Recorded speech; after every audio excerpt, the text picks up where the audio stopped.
Needed more honey. Hello everybody, and welcome back to my channel. Hello.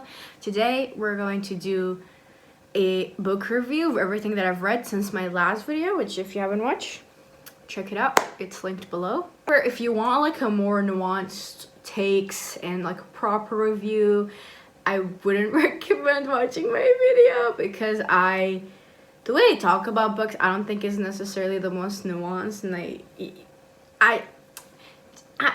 I'm not the type of person, okay? I enjoy trash sometimes, okay? So if you genuinely want someone to properly digest a book and like tell you truly how they felt about it and have a very hot like nuanced takes about books, then I'm not your girl, and that's fine. But if you want like a podcast, sort of like a longer video of someone yapping about books, then the person for you, and you should stick around while we talk about this.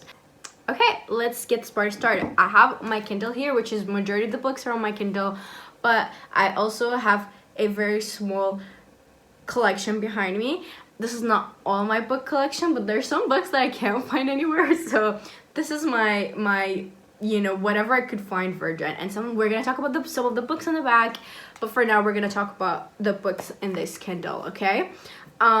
Today is a bright and sunny day, and I'm choosing to sit in my room and talk to you guys about books instead, so you guys should be just very grateful. You guys should be very grateful. Anyway, let's talk about some of the books that I've read since we've last talked, okay? And the first book is The Midnight Library by Matt Haig. Again, don't know how to pronounce his last name. Yeah, I've heard so many different like reviews about this book. Some people find it very bad, like they hate it with passion. I saw somebody, don't know who it is, I can't like even tell you. I didn't even watch the video, but I saw the thumbnail. It was like nearly 40 minutes of him just talking about how much he hated that book, and I thought it was very interesting because to me, I don't think this book would have aroused that much emotions out of me because it was just an okay book. Like, it wasn't the greatest book I've ever read, but it wasn't a bad book either. I kind of like the philosophical aspect. I think I like philosophy. I think I should just really read more books about philosophy, but I did like the philosophical aspect of this book. And so if you don't know, this follows Nora, and Nora is you know, a lot of people said they hated her with passion. She's a bit annoying, but I also read shoujo mangas, and she's okay in comparison. She's okay. But you know, Nora, she's miserable. She's very depressed. She feel like she's made very bad decisions in her life. She's gone through a lot. In this particular time when the book starts, she loses her cat, is just miserable. Doesn't talk to her brother. It's just miserable upon miserable. And basically she attempts, and she wakes up and finds herself in something called the Midnight Library. And the Midnight Library is sort of a place between time and death, between life and death, where time kind of stops, and you're able to, and it's like filled with books, and each book is you, if you had made a certain decision, and then you get to open that book and live that life, and you do that constantly and hope that you find that life where you can live in forever. Yeah, she basically starts living all of her different lives, and then yeah, there's like, it's a wholesome message in the end. I kind of saw it coming like very early on. I was like, oh, it's gonna be about this, you know, it's gonna have this specific message, which I was right about. But I enjoyed reading her go through like all these different lives, see different things, like what she hated about different things, and it was quite philosophical. I think I kind of relate to Nora, which is why I didn't like hate this book. Because to me, you know, I feel like I like so many different things. I feel like my room is a quite a representation of it. But I never really took one thing seriously and just gave it my all. And I always wonder, if I had, what kind of life would I have led?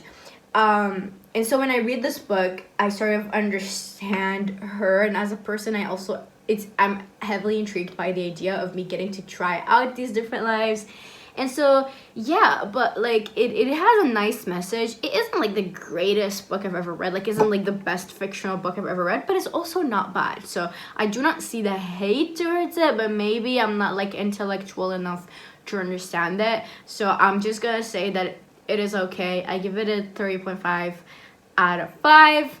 I liked it. It is what it is. Next book I read is Capital is Dead, Is This Something Worse by Mackenzie Wark. Now, I was super intrigued by the title of this book. I was really excited to like read up more about it.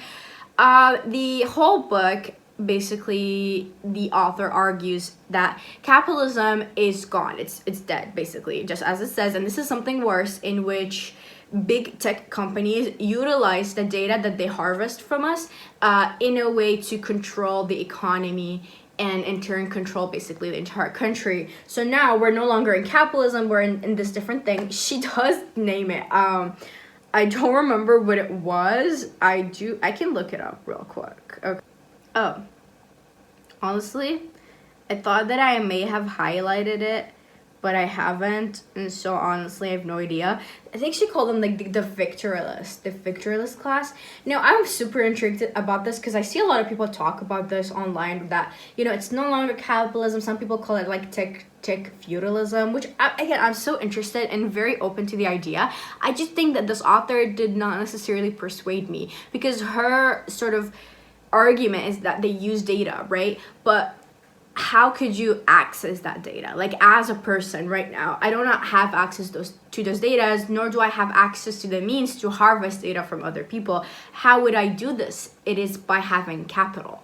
So in the end, capitalists are still the one basically in control of the economy. They just have a new tool to play around with. But in the end, it is still capitalism, because it is still controlled by capitalists. Like, it's not like any person can utilize that data to control the economy. You have to own capital to do so. So it is still, in turn, still capitalism. At least to me, that's what I concluded after finishing this book.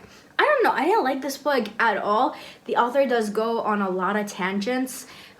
She criticizes Marxism, obviously not in defense of capitalism like some people do.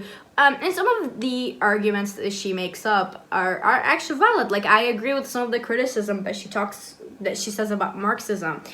There's just other stuffs where she just go on tangents, some of which I did enjoy, and I'm like, oh yeah, I'm heavily intrigued by this. It's a whole new topic that is not, in my opinion, not really related to the argument she's trying to make. And then there are times where I'm like, girl, you've lost me. You lost me, and I got bored, and I just desperately want to finish this book. I did finish this book. I just don't think it's as good. I'm heavily intrigued by this idea, so I'm gonna search for someone who has read something very similar about this, just in a different perspective, in a different way. And because I feel like I am intrigued by this, and I do want to think that maybe there's this new economic systems that we're in, and it's different from back in the day. It's no longer capitalism. I'm intrigued by that, but I don't think that the author was able to get me on her side and get me to believe that it is truly no longer capitalism. I don't enjoy this book. I do not recommend it. I don't think it's a good book. It loses you quite a bit. You just like, oh, come on, girl, like, enough about this. Why are you talking about this? How is this related to the argument you're trying to make? And it's usually never is. And it gets exhausting. And I want to sip my coffee because it's iced, and I don't want the ice to ruin the taste. Dilute the coffee, if you will. All right, let's continue. Next book I read is actually, we're here. What You're Looking For is in the library. I love this book so much. Now, is this the greatest book I've ever read? No, but I think it came to me at a right time. I was this is like the book that I read during Ramadan.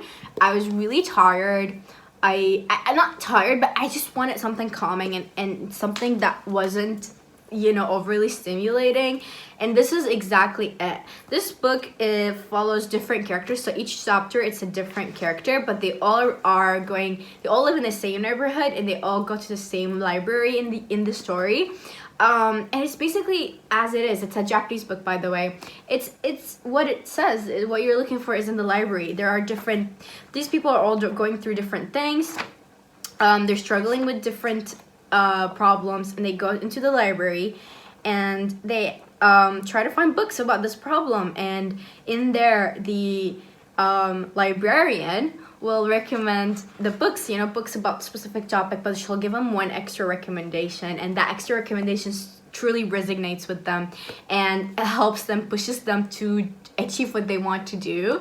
And in the end, they go back and they're kind of like, you did this, and she's like, no, you did this. Like, I just gave you a book and you were able to push yourself and achieve what you want. And so it's all truly you. And it's such a beautiful message. I mean, it was so wholesome. Like, I enjoyed reading this book so much. Like, I read one chapter a day because I didn't want this book to end quickly, because I was genuinely in love with it. And it has so many different characters. Like, the first one, she's a sales assistant, and she's struggling because she doesn't take good care of herself. She doesn't eat well. She's miserable in her job. And, she just, like, you see her get better and want eat better and do better. Like, it's just so, it's so cute. And it's so many different characters. Like, some guy was aspiring to open a an antique shop. Another was basically a struggling mom. Like, she's a career mom, and she's struggling to finding herself as a mother or a career woman. And she's also struggling in her job, and she doesn't know who to choose. It's like, it tackles like such deep issues, but she does so in a very wholesome, cute manner. And even there was a retired person. There was so many different stories, and they all just in the end like have such a wholesome ending, and you kind of like happy, and you're like, this is so sweet, this is so cute. I love this genre of books. These are like trending right now, and everyone's buying them, and I genuinely enjoy them because they're just so wholesome and very cute. And I think this type of books would not fit people who like want always to be a plot. They do not care about character driven books. You want a plot to happen, you want something to be going on at all times. I feel like this is not the type of books for you. If you like slice of life mangas and animes, this is the shit for you. Trust me, I'm a major slice of life anime fan. I love Barakamon it's my favorite anime. It's one of my favorite animes. And so this feels like it has the similar feel to that, just in a different manner, in a different way. But yeah, anyway, I really like these new like Asian books, like the Japanese. There's also Korean books, and all have the same genre of like, it is inspiring, it's motivational, but also done in a very like slice of life manner. I don't know, I really like them. So yeah, this is my third book now. Honestly, I think so. Yes, it's third book. And again, it was Ramadan, and I did not want to start reading like non-fictional books. The reason why I'm like reading, I do what I do is usually read fictional book, then non-fiction, fiction, non-fiction. Now, when I say that, I don't mean self-help books, though I don't mind reading self-help books, but I just want to read more books that are educational, that give me like new information and make me smarter as a person, make me understand things better. So I like reading like about politics, about economics, etc. So, but at this time it was like Ramadan, and I was really tired, and I didn't want to read something that was, heavily packed with info. So I was reading only like fictional books. So I picked up the second book, The House of Many Ways by Diana Jones. I love this. If you don't know who Wayne Jones is, yeah, Diana Wayne Jones, she's basically the writer of Howl's Moving Castle. If you didn't know, Howl's Moving Castle was originally a book and then was turned into a movie. I love Howl's Moving Castle. It's actually one of my favorite novels. I always talk about this, one of my favorite books. I love this book so much. So she's the same writer, and I picked up this book to read, and I loved it. Honestly, it's so beautiful. It follows this girl. Oh my god, what was her name? Charmaine. Don't know how to pronounce her name. And basically she sort of was asked to go take care of her great uncle's house, who is a wizard, and in this world wizards are like normal, who is a wizard, and her job is to just take care of the house. And this is a magical house, so obviously if you have to turn in a specific way at a specific direction, and then turn the doorknob in a specific manner or towards a specific direction to reach what you want. And it is like this beautiful magical house where she goes through like just like funny little things throughout. And but it's such a beautiful book. Every time I read a Diana Wynne Jones book, I just cannot help but to wonder, what is it like to live in her mind? Like, I want to live in her mind so bad, because how could she think of these things? Like, there are sometimes like so fantastical and magical and fairy tale-y, like, and you kind of sit there, you're like, how did she even think of that? That is so cute. That is so wonderful. I want to live in a Diana Wynne Jones universe one day in my life. And you know what I love about Diana? She writes female characters that are badass, that are funny, that are perfect, I love her female characters. Like, I loved Sophie so much, and I feel like it doesn't show in the movie as much as it does in the book, but she was such a badass. She was such a cool person. Not my new shirt. This sucks. Okay, wait, I'll be right back. I dropped coffee on my new shirt and I don't want it to get stained. I'm back. Yeah, anyway, she always writes like really wonderful female characters that are just like, they're so different. They're never like the same. Even like, how sometimes you read a book by the same author and they like characters are always the same. Like, they have the same personality. They're always like the same. They're always, the female characters tend to be the same. But even when they're by the same author, the female characters just always tend to have the same personality, even though they try to make it like it's not the same personality, but they always end up acting the same way. This is so different, where Charmin is so different from Sophie, and it's super nice. Like, it's so interesting. It's so nice. I don't know. I just love her books. They're such a treat to read. Highly recommend. Yeah, I really, really like this book. I give it a 5. Oh, and I just want to say, I'm not the type of person who refuses to give 5s to books just because, like, oh, it's so hard for me to give a 5. No, I will give a 5 for a book that, like, made me feel some type of way, and it made me happy, and made me think. I will give it a 5. Like, I do not care, genuinely.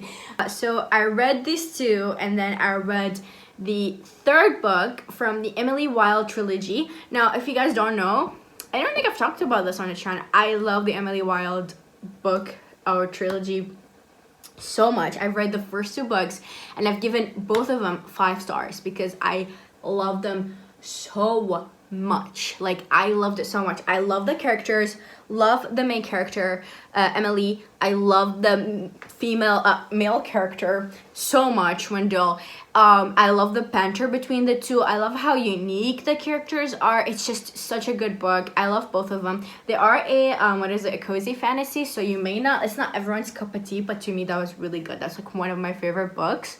And I love the 2 so much. Like, the first one I gave a 5. Like, the second one was even better than the first one, and like I would give it like a 10 out of 5. Like, that is how much I love the second one. So I came into this with really high expectations, especially since the second one like blew me away. I loved it so much. The 3rd book, which is called Emily Wilde and the Compendium of Lost Tales. God, guys, I am not a native speaker. I do not know this word. I will put it over here, okay? I hate to say this, but the 3rd book sucked. It was boring. I felt like the characters were not themselves. I felt like she wasn't acting like herself. He was not acting like himself at all. Like, at all. I feel like it lost its charm. Its charm is that they're gonna kind of on an adventure, and this is a problem, things happen to them and whatever. It's lost its charm. You know, I expected that he would go back and he would, spoiler alert, save his realm, which we kind of knew was gonna happen, and then he would hate it. Okay, and then he'd be like, yeah, you know what, like, I realized that, you know, whatever you are, I'm gonna love, and we're gonna live together, and, you know, and they're gonna save their realm, and then they're gonna go back to Cambridge. Like, that is what I thought was gonna happen, and then they would, like, live with their cat and dog in Cambridge, and they're gonna be very happy. And what ended up happening was not that. And even, like, that's how I thought was they were gonna get married. It's gonna happen at the end. They're gonna have, like, a cute little tiny little wedding with, like, all their friends, and then that's it. And, like, they kind of live happily ever after in Cambridge, and she continues to be a professor, and he continues to be a shitty professor, and the end, and that's it. And then what ended up happening was not this. What ended up happening was completely the opposite of this, and I hated it. I hated it so much. Even the fucking wedding, which we were kind of looking forward to since the second book, like the first book at the end, you're kind of like, oh, and then you go into the second book, you're like, okay, they're gonna get married, and you're so excited. And then in the third book, it's just like, it was so mediocre. The scene was so not it. Like, it wasn't emotional. It wasn't good. There was nothing about it that was, oh my god, I hated it. I can't believe I'm saying this, but I hated it. I don't know if it's because I had really high expectations coming into this. Probably. Maybe that's what influenced my disdain for this book, but I really disliked it. And I'm really sad to say this. I really recommend you read the first two books and pretend the third book does not exist. Maybe you read the third book. Maybe I saw some people give it 5 stars, which shocked me. I mean, really? Because I wouldn't. I would give it a 2.5. I can't believe I'm saying this, but it's true. I don't like it. I don't like it. I don't like it. I don't like it. Okay, I'm so sorry. Okay, the 4th, 5th, 6th? I don't remember. Normal People by Sally Rooney. Okay, I'm gonna stop doing that. I didn't do much research about this. I read Sally Rooney's Intermezzo, and I loved it so much. I thought it was really, really good. So I was like, oh, I'm just going to read Sally Rooney's most famous book. And her most famous book is sort of a tie between this one and Beautiful something. It's called, I don't remember, put over here. But also Normal People. I saw this in the bookstore. I was like, whatever, I'm just going to buy it. It's right here in front of me. It wasn't that expensive. So, oh yeah, there it is. Beautiful Word Where You Are. That's the one that I feel like is very famous alongside Normal People. But yeah, that's the one that was in the library, in the bookstore, I'm sorry. And so I was like, whatever, I'm just gonna buy this. And I gotta say, I don't like it. And afterwards, it's not like I don't like it. I liked it. It just wasn't as good as Intermezzo for me. Like, I read this book and finished it fully. And I thought, like, oh, it's good, but I wouldn't consider it to be, like, one of my favorite books. I wouldn't even, like, put it anywhere near Intermezzo for me. Like, it's the writing is beautiful because Sally Rooney is such a good writer to me. I really like her writing style. So, yeah, the writing is beautiful. I think that Sally Rooney's books are very character-driven. Like, they're not plot-driven, they're character-driven. And if you do not like the characters in the book, you're not gonna like the book as much because you do not like the characters. To me, I'm not interested in the main characters. Like Marianne and Connell, I don't feel anything towards them. I just think that they're just two people, right? And I love that there are very complex characters. She's really, really good at writing, like, human characters. Like, very human characters, very emotional. They have so much depth to them. They actually genuinely go through, like, normal human character developments, you know? I liked her writing. I liked the character development. I just didn't like the book. I don't know how to say this. It's a good book, but it wasn't, like, one of my favorites. Like, I read this. Would I reread this? No. Like, I would reread Intermezzo, but I would not reread this because it was just, like, it wasn't my favorite. It's good. I do like the thing that I like about it is I think just Sally Rooney's like writing style is just like how complex the characters are, how complex situations can get, which are very human. So you feel like you are reading like a story, because usually, you know, reading a book, sometimes the characters can feel very two-dimensional. This is not one of them. I don't think Sally Rooney is capable of writing two-dimensional characters. I just don't really like neither Colin nor Marianne, and I think that's why I didn't necessarily love this book. I was reading more about it online. I think people were saying that it's a very acquired taste, and the girls who know or whatever. And I was like, maybe this is like someone's intermezzo, but to me that's just not it. I wish I had intermezzo as a physical book and Normal People as a ebook, but unfortunately I got Normal People and not intermezzo. But yeah, it is not saying that it's bad, I'm just saying that it's not my cup of tea. It's wonderful, it's written beautifully, it's just not my cup of tea.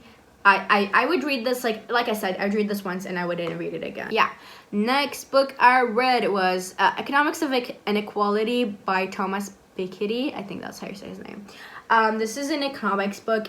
I have to say, I do not recommend this if you do not have an economics degree, or at least a very base level, you know, information or knowledge of economics, because I do think that he talks about things in a way that he doesn't explain it. Like, he talks about certain things in certain jargon and certain words and certain phrases and certain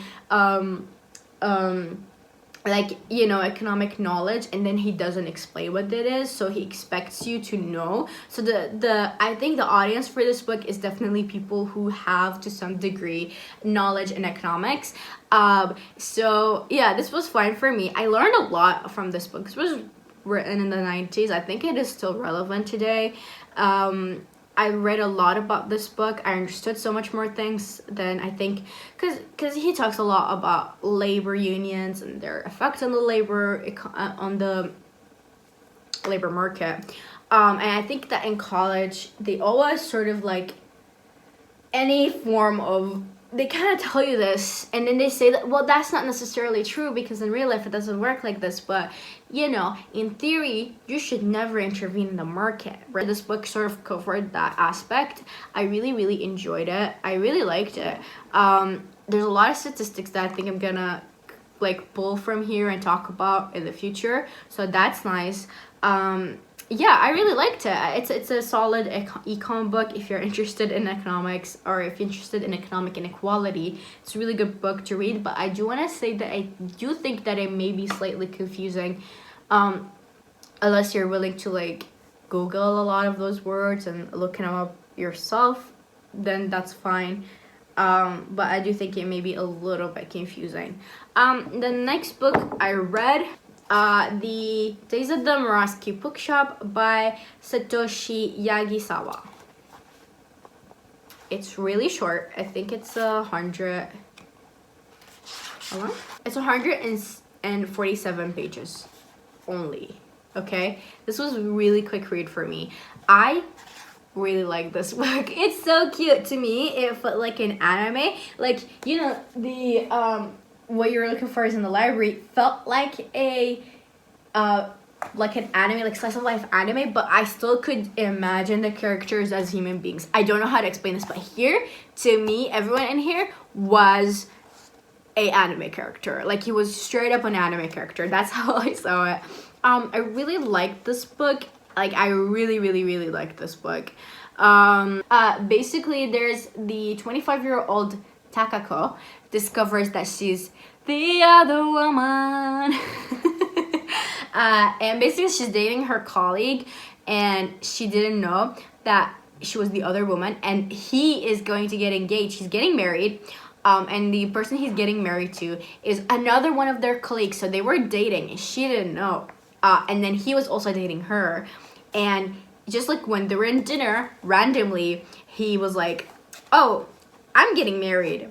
Okay, and I love this part. Okay, let me show you guys.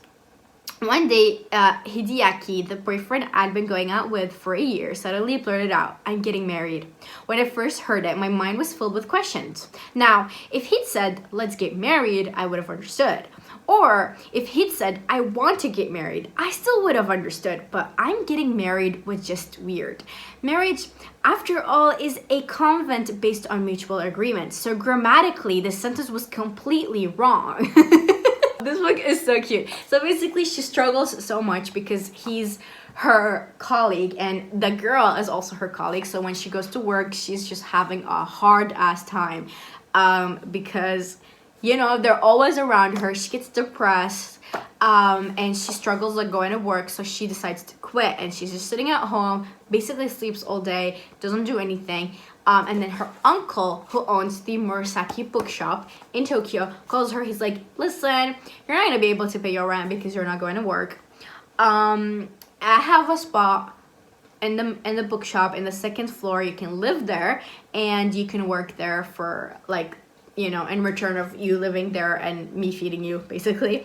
Until you can like pick yourself up." So she says yes, and then she moves into her uncle's Murasaki bookshop.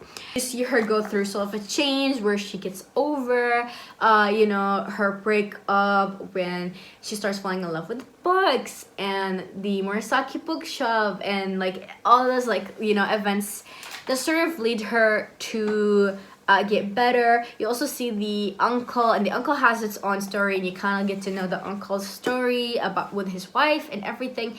It's such a good book. I really enjoyed it. There is a sequel to this, which is I think More Days at the Murasaki Bookshop. I might get it. Honestly, this book is my sister's, and she read it and then finished it, gave it to me. She was like, "Just read it." So I might get and she has the second book, which is More Days at the Murasaki Bookshop. So I might just have her read it and then finish it and then give it to me because I don't want to pay for it. But yeah, I really, really did enjoy it. I just think that this book, maybe not real because there's this thing in here, guys. Look at this page. Look at that. And then they just like folded it like this, and then they sold the damn copy. I don't know, guys. I don't know, but it doesn't feel very professional. No, maybe I'm wrong, but look at this. Like, I don't know. Anyway, it's a good book. Recommend it. I recommend it if you want like a quick, short read that's wholesome, that's cute. This is a really good book. We've reached the final book, and the final book is Metamorphosis by Franz Kafka. Okay, this isn't a new book in any way, shape, or form. I'm sure you've heard of it. I'm sure you've read it at some point in your life. But if you haven't, I highly recommend you do. It is such a good book. Oh my god, it's such a good book. Cried. I have to say it. I have to give it to you guys. I don't cry easily with books and stuff. It might be because I was about to get my period and I was more emotional and hormonal than usual. So I did cry. That's why I cried. But I really, really cried. I cried a lot when it. I'm not gonna say it because I'm not gonna ruin it. But Metamorphosis is about a guy named Gregor. I hope I'm pronouncing his name correctly. And one day he wakes up and he realizes that he has turned into, and I quote, "a monstrous insect." They don't really tell you specifically what kind of insect he is, but it's sort of like a beetle-ish insect, and I think he did that on purpose. I read the because there is like a chapter afterwards where the translator would talk about the book and why, because it's in German, and why he chose specific words, whatever. He said that like Kafka on purpose never wanted to tell you what kind of bug it is, and he refuses to have like a specific bug on the cover because like you're not supposed to know what kind of bug it is, because I think it's because it's a metaphor. It doesn't matter what kind of bug it is. But yeah, and then it's quite humorous at first, where he kind of wakes up and he realizes it's a bug and he's super calm about it, and he's kind of like, he was freaking out over the fact that he was gonna be late to work, over more than the fact that he woke up as a bug, right? And you kind of see him like you know, I mean, the whole thing is based in his bedroom. The whole book happens in his bedroom.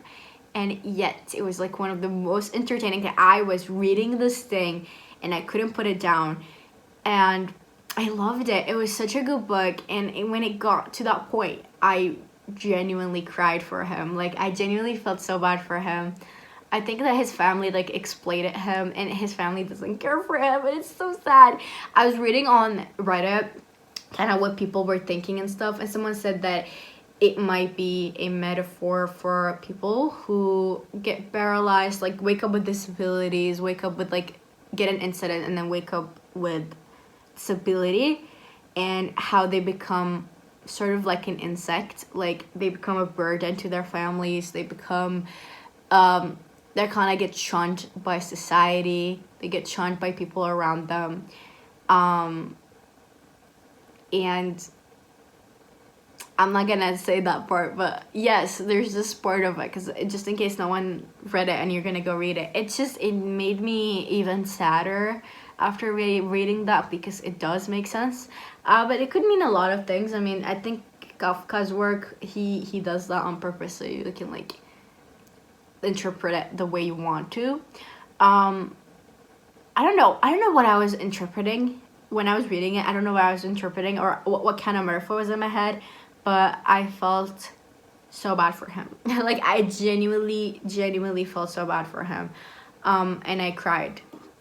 And I don't cry easily. Yeah, and then I basically told everyone I know. And I texted my family. I was like, you should read this book called Metamorphosis by Franz Kafka. And I remember I was like, I read it a long time ago. I was like, oh, you know it. Of course you know it. But yeah, it's such a good book. I loved it. I truly loved it. I think it was so short. I think it was like 70 pages long. With the authors, like, or the translators, chapter at the end. I think it was like 70 pages. It's such a good book. It is such a good book. Highly recommend you read Metamorphosis. I mean, and this is not even like a shocking thing to say. Like, I think so many people love Kafka's work. I think I'm gonna read his other books because they look good. But yeah, so this is it for today's video. I finished all the books I've read thus far. Tell me, what are your favorite books? I really want to know.